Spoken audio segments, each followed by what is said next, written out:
Do is I'm just going to turn around. This is the main road, right to left, cars going by. From right to left is going down to Yuma, and from left to right is up to the big town of Quartzsite. I am going to, like I said, just turn around here and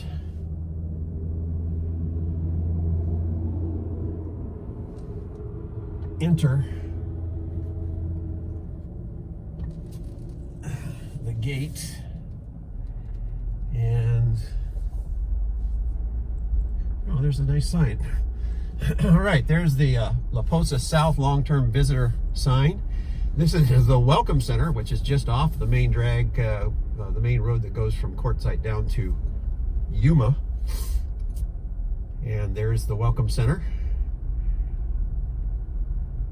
A friend of mine driving a wide body just pulled in. He was paying, and I think I'm just going to follow him into the park.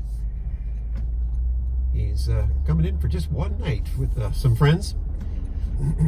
Got a nice coach. It's I think it's a 42 foot. It's called a wide body, Bluebird Wanderlodge.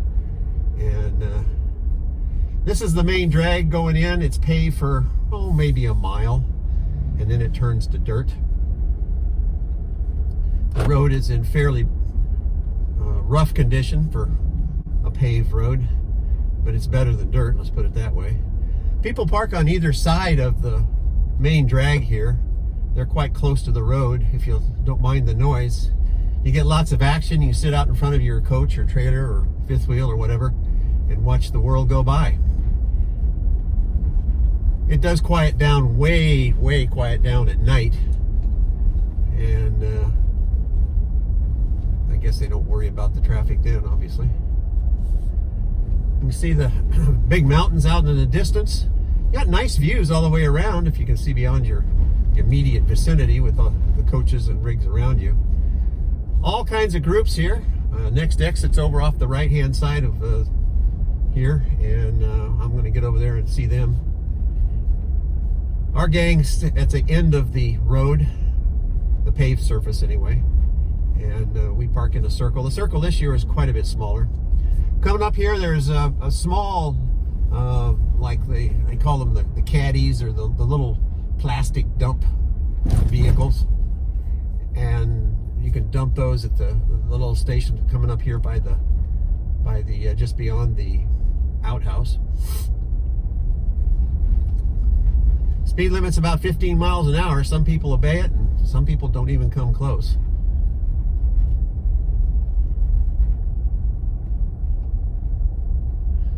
Beautiful day here, pretty close to 80 degrees, almost, well, I think it's supposed to get up to 77 today, or 78.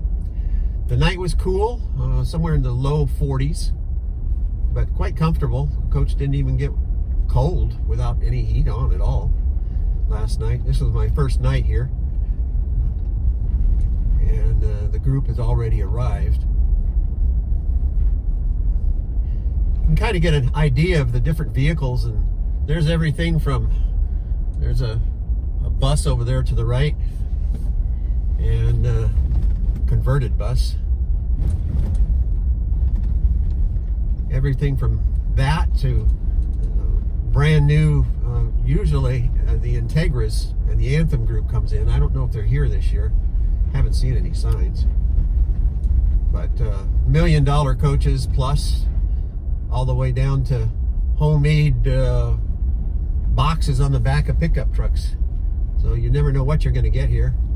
This is the dump station that we're passing. Usually there's a big, huge line. Looks like there's only one coach waiting, which is towards the end of the week. It's a lot more. They got 2 dump stations there and the water to do it with. And then over here to the right, you probably just saw it. That's where you fill up your fresh water. Usually if you do it early morning or late afternoon, it's really much more less busy. All right, looks like my friend is turning off. So right up here, the pavement ends. I don't know if you can see it or not in the camera, but in the video. But straight ahead, that's exactly where the pavement ends. Just before the pavement ends, we turn off to the left here. You can also go around the far end of the circle, and then off to the left beyond that sand pit there, there's a, that's where the circle is. You can probably hear one Looks like it sounds like he's got his horn. Let me roll the window down a little bit and you can probably hear. Let's see. Nope. Boy, the coach kicks up some dust, doesn't it? Engine in the Wanderlodge, in that particular one's an 8V92, I believe, and Detroit, and it is in the back, and there's a good sized fan that runs there. I'm going to peel off here and not follow them in. They're going to be looking for a parking place. I'm just going to kind of wheel around the circle just slowly, and you can kind of see in the camera what the circle looks like. Usually the circle is much larger. It's probably twice the diameter usually. They have on purpose taken the circle and made it quite a bit smaller because we don't expect that many coaches this year. I think there's probably maybe 25 or so coaches here right now. It doesn't necessarily have to be a Bluebird. You can see over here to the right there's an SP or BMC, I can't tell, and two BMCs there. There's a fifth wheel, so you can see that the fifth wheel is not a Bluebird, but a lot of people buy Bluebirds and they sell them, or they're looking for a Bluebird or whatever. There's a PT36 there, and some wide bodies. There's a LXI, two of them sitting side by side just beyond the side by there. And then I'm going to pull in next to our coach, and you can kind of get an idea of the size of the circle. Like I said, not very large this year. Hope to do a few other videos. Thanks for watching.